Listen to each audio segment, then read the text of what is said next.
ചെയ്യുമ്പോ പുണ്യ നിബിതങ്ങളുടെ ഒരു ഹദീസിനെ സംബന്ധിച്ചുള്ള വിവരണം വരുമ്പോ, ഒരു ഖുർആൻ ഓതുന്ന ആളിന്റെ ഒരു വീഡിയോ കാണുമ്പോ, വിശുദ്ധ ഖുർആനിന്റെയോ ഇസ്ലാമിന്റെയോ ദീനിന്റെയോ ഒരു ചെറിയ ശകലം നമ്മുടെ മുമ്പിൽ പ്രത്യക്ഷപ്പെടുമ്പോ സ്വൈപ്പ് ചെയ്ത് നമുക്ക് വേണ്ടത് മാത്രം തെരഞ്ഞു പിടിച്ച് അവിടെ ലോക്ക് ചെയ്ത് കണ്ണ് വെച്ച് നോക്കി കാണുമ്പോൾ ഹബീബായ നിബിതങ്ങൾ നിങ്ങളോട് വല്ലതും വന്ന് പറയാൻ നിൽക്കുമ്പോ അത് മുഖം തിരിക്കുന്നതിന് തുല്യമല്ലയോ? എനിക്കത് കേൾക്കണ്ട എന്നല്ലേ നിങ്ങളാ പറയണത്, നമ്മളാ ചെയ്യുന്നത്?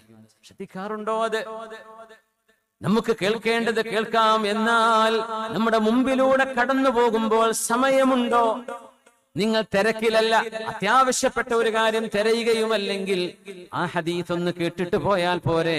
മധുരമായ ഖുർആനിന്റെ പാരായണം എന്തൊരു മനോഹരമാണ്! നിങ്ങൾ എത്ര വലിയ കോമഡി കണ്ടാലും, എത്ര വലിയ തമാശകൾ കണ്ടാലും, പാട്ട് കേട്ടാലും നിങ്ങൾക്ക് ലഭിക്കുന്നതിന്റെ ആയിരക്കണക്കിന് മടങ്ങ് സമാധാനം വിശുദ്ധ ഖുർആനിന്റെ മനോഹരമായ സൂത്തിങ് സൗണ്ടിൽ ഖുർആൻ ഒന്ന് കേട്ടു നോക്കി അവിടെ ഇരുന്നു പോകും. മനസ്സിങ്ങനെ ശാന്തമായി കൊണ്ടിരിക്കും. അതൊക്കെ നമ്മൾ സ്വൈപ്പ് ചെയ്ത് ഇങ്ങനെ കോർണറിലേക്ക് മാറ്റിക്കൊണ്ടിരിക്കുമ്പോൾ അറിയണേ, അള്ളാഹുവിന്റെ വചനം മുമ്പിൽ വരുമ്പോൾ വേണ്ട പോടോ എന്ന് പറഞ്ഞ് അട്ടിയോടിക്കുന്നതിന് തുല്യമല്ലയോ അത്? ഇമാം മാലിക് എന്നവരുടെ ചരിത്രം പറയുമ്പോൾ നമ്മളൊന്ന് മനസ്സിലാക്കണം, അത് ഹബീബായ നബി തങ്ങളുടെ ഹദീസ് ഞാൻ പറഞ്ഞുകൊണ്ടിരിക്കുമ്പോൾ ഈ തേള് കുത്തിയതിന്റെ പേരിൽ ഞാൻ എന്റെ ഹദീസിന്റെ ക്ലാസ് നിർത്തിവെച്ചാൽ അത് ഹബീബായ തങ്ങൾ പഠിപ്പിച്ച അധ്യാപനം പകുതിക്ക് നിർത്തിവെച്ചു പോകലാകും. തങ്ങൾ പറഞ്ഞ മുഴുവൻ ആശയം മുഴുവനായി പറഞ്ഞു തീർക്കാൻ കഴിയാത്ത വിധം ഞാൻ എന്റെ കാലിൽ വന്ന വേദന കൊണ്ട് നിർത്തിവെച്ചാൽ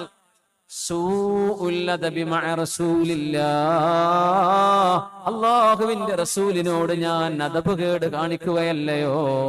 അതുകൊണ്ട് ഞാൻ നിർത്തിയില്ല, അത് തുടരട്ടെ. ഞാൻ ഹദീസ് നിർത്തുന്ന സമയമാകുന്നവരെ അതുകൊണ്ടാണ് പിടിച്ചു നിന്നത്. ഹബീബിന്റെ ഹദീസ് നിർത്താൻ എനിക്ക് തോന്നിയില്ല എന്ന് പറഞ്ഞ ഇമാമാണ് മാലികി മദ്ഹബിന്റെ നേതാവ് മാലിക് ഇബ്നു അനസ് റളിയല്ലാഹു അൻഹു. മദ്ഹബ് എന്ത് എന്ന് ചോദിക്കുന്നവൻ കേൾക്കണം, ഇവരാണ് മദ്ഹബിന്റെ ഇമാമുമാർ.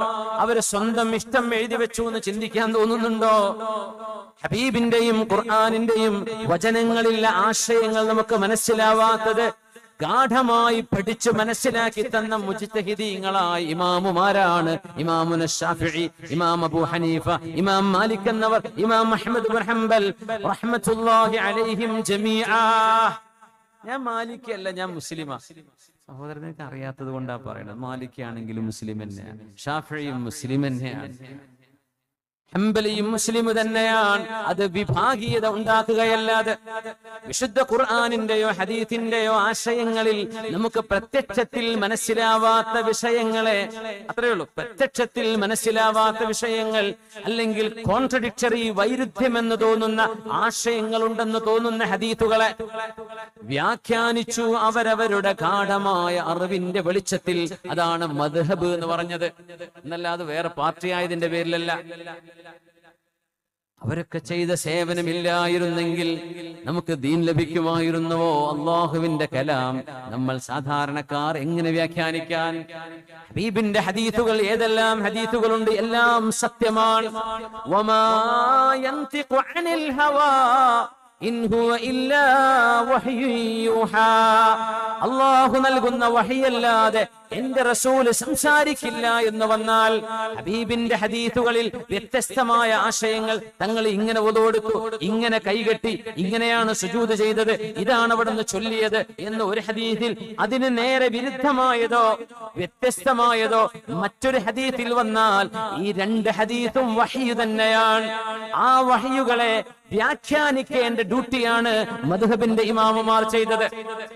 അവര് വ്യാഖ്യാനിച്ചതാണ്, അതവരെ വ്യാഖ്യാനിച്ചത് കൊണ്ട് നമുക്ക് കാര്യം മനസ്സിലായി. ഇതിനാണോ മദ്ഹബ് വേണ്ട എന്ന് പറയുന്നത്? മദ്ഹബ് വേണ്ട എന്ന് പറയുന്നവർ പോലും അറിഞ്ഞോ അറിയാതെയോ നാലാലൊരു മദ്ഹബിന്റെ ഇമാമിന്റെ അഭിപ്രായത്തിലായിരിക്കും ജീവിക്കുക. കഴിയില്ല അല്ലാതെ. പഠിക്കാതെ എങ്ങനെ പറയും മദ്ഹബ് എന്ത്?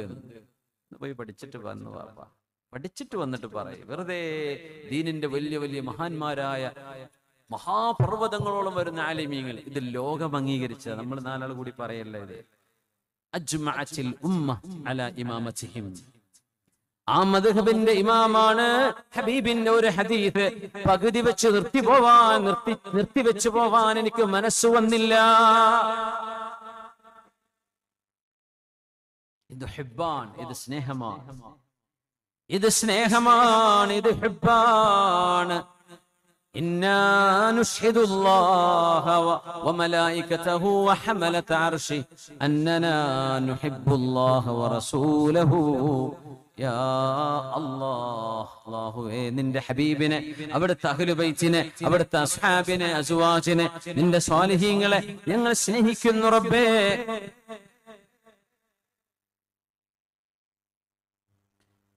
മാലിക് ഇമാം ഹബീബിന്റെ പേര് പറയുമ്പോഴേക്കും ഇദാ ദുകിറൻ നബിയ്യു സ്വല്ലല്ലാഹു അലൈഹി വസല്ലം യതഗയ്യറു ലൗനുഹു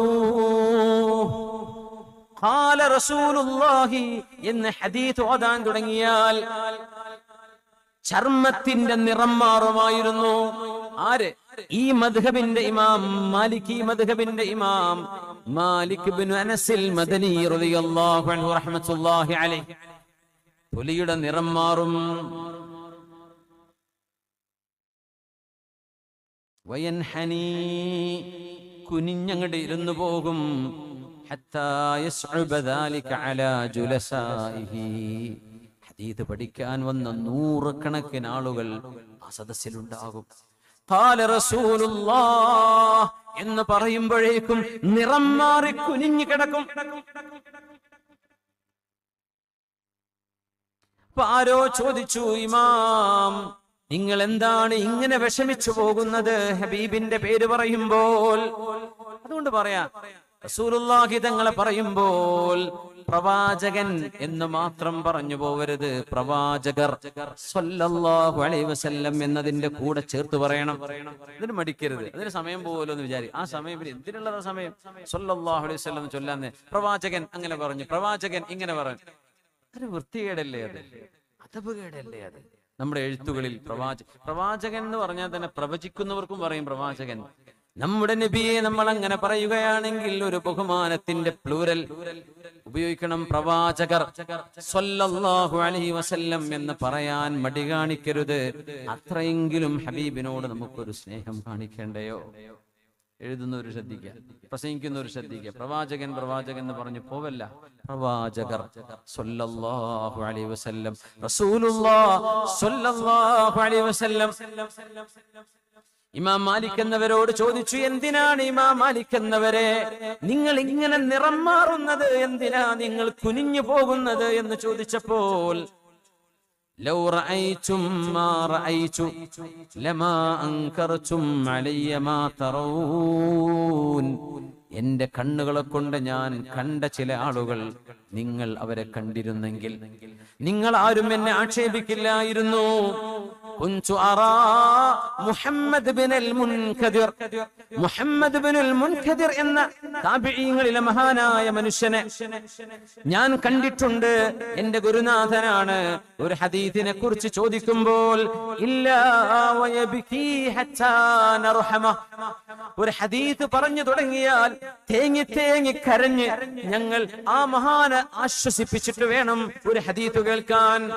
അങ്ങനെ പുണ്യ നബിയുടെ ഹദീസ് പറയുമ്പോഴേക്കും കരയുന്ന മഹാന്മാരെ ഞാൻ എന്റെ കണ്ണുകൊണ്ട് കണ്ടിട്ടുണ്ട്, എന്റെ ശിഷ്യന്മാരെ എന്ന് ഇമാം മാലിക് എന്നവർ മുഹമ്മദ് ബിൻ മുൻകദിർ എന്നവരുടെ കഥ പറഞ്ഞു കൊടുക്കും. ഇത് സ്നേഹമാണ്. ഈ സ്നേഹം കൽബിൽ വരണം. ഹബീബിന്റെ പേര് വായിക്കുമ്പോ, ഹബീബിന്റെ പേര് കേൾക്കുമ്പോ സ്വല്ലല്ലാഹു അലൈക യാ സയ്യിദി യാ റസൂലല്ലാഹ് വഅജ്മലു മിൻക വഅജ്മലു മിൻക വഅജ്മലു മിൻക ലം തറഖത്തു ഐനി വഅഹ്സനു മിൻക ലം തലിദിൻ നിസാഉ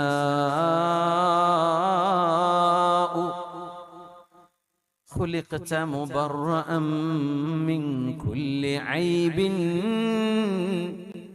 ഖുലിഖത മുബറഅൻ മിൻ കുല്ലി ഐബിൻ خلقت مبرأ من كل عيب كأنك قد خلقت كما تشاء.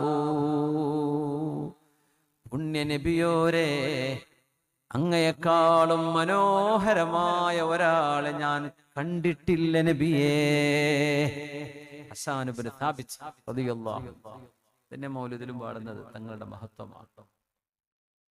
وأحسن منك لم تلد النساء.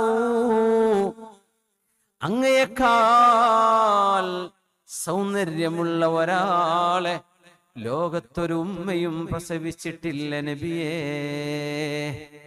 ഹബീബിനോട് നേരിട്ട് പറഞ്ഞതാ ഹസ്സാൻ ഇബ്നു സാബിത്ത് റളിയല്ലാഹു അൻഹു, ഹബീബിന്റെ സ്വഹാബി. ഒരു വരി കൂടെ പാടി, خلقت مبرأ من كل عيب كأنك قد خلقت كما تشاء. നബിയേ, ഒരു ന്യൂനതയുമില്ലാതെ, ഒരു കുറവുമില്ലാതെ, ഒരു ന്യൂനതയുമില്ലാതെ, ഒരു കുറവുമില്ലാതെ അല്ലാഹു അങ്ങയെ സൃഷ്ടിച്ചു വെച്ചിരിക്കയാൽ തോന്നുന്നു നബിയേ, അങ്ങ് ജനിക്കാൻ എങ്ങനെയാണോ ഇഷ്ടപ്പെട്ടത് അങ്ങനെ അല്ലാഹു അങ്ങയെ ജനിപ്പിച്ച പോലിരിക്കുന്നു നബിയേ. ഹസ്സാൻ ഇബ്നു സാബിത്ത് റളിയല്ലാഹു അൻഹു ഹബീബിനെ കുറിച്ച് പാടുകയാണ്. അതുകൊണ്ടാണ് സാബിത്തുൽ ബുനാനി റഹ്മത്തുള്ളാഹി അലൈഹി പുണ്യ നബി തങ്ങൾക്ക് 10 കൊല്ലം സേവനം ചെയ്ത നബിയുടെ ഖാദിമായ ഒരു സ്വഹാബിയുണ്ട്, ഒരു ചെറുപ്പക്കാരൻ. അവരുടെ പേരാണ് അനസ് ഇബ്നു മാലിക്. നേരത്തെ പറഞ്ഞത് മാലിക് ഇബ്നു അനസ്, അവര് താബിഇയാണ്. അനസ് ഇബ്നു മാലിക് എന്നവര് സ്വഹാബിയാണ്. രണ്ട് വ്യത്യസ്തരായ രണ്ടാളുകളാണ്. അനസ് ഇബ്നു മാലിക് റളിയല്ലാഹു അൻഹു കാന മിനൽ മുഅമ്മരീൻ. സ്വഹാബികളിൽ 100ഓളം വയസ്സ് ജീവിച്ച സ്വഹാബിമാരിൽപ്പെട്ട ആളാണ് ഇവര്. സൽമാൻ ഫാരിസി തങ്ങളെ പോലെ, അബ്ദുല്ലാഹി ഇബ്നു മസ്ഊദ് തങ്ങളെ പോലെ സ്വഹാബിമാരിൽ കുറെ ആയുസ്സുണ്ടായിരുന്ന മഹാനാണ്. അനസ് ഇബ്നു മാലിക് റളിയല്ലാഹു അൻഹുവിനെ മഹാനായ സാബിത്തുൽ ബുനാനി തങ്ങൾ കണ്ടപ്പോ എന്താ കാരണം എന്നറിയോ? മദീനയിൽ അന്ന് എല്ലാ പെണ്ണുങ്ങളും പുണ്യനബിക്ക് സമ്മാനങ്ങൾ കൊണ്ടുപോയി കൊടുത്തു. തങ്ങൾ മദീനത്ത് വന്നപ്പോ എല്ലാ ഉമ്മമാരും അവർക്ക് ഇഷ്ടമുള്ള വിഭവങ്ങൾ ഉണ്ടാക്കി പുണ്യനബി കൊണ്ടുപോയി കൊടുത്തു. അത് റബീഉൽ അവ്വലിലാണ്. ഹിജ്റ നടന്നത് റബീഉൽ അവ്വലിലാണ്. ഹിജ്റ വർഷം ആരംഭിക്കുന്നത് ഹിജ്റയുടെ അന്നത്തെ ആദ്യ ദിവസം മുതലാണ്. പക്ഷെ ഹിജ്റ നടന്നത് മുഹറത്തിലല്ല, ഹിജ്റ നടന്നത് റബീഉൽ അവ്വലിലാണ്. റബീഉൽ അവ്വൽ 12-ന് അതൊരു അത്ഭുതമാണ്. തങ്ങൾ മദീനത്തേക്ക് കാലെടുത്ത് വെച്ചത് റബീഉൽ അവ്വൽ 12-നാണ്. വല്ലാത്ത അത്ഭുതങ്ങളാണ് ഇതൊക്കെ. ഇതൊന്നും വെറുതെ അങ്ങോട്ട് സംഭവിച്ചതല്ല.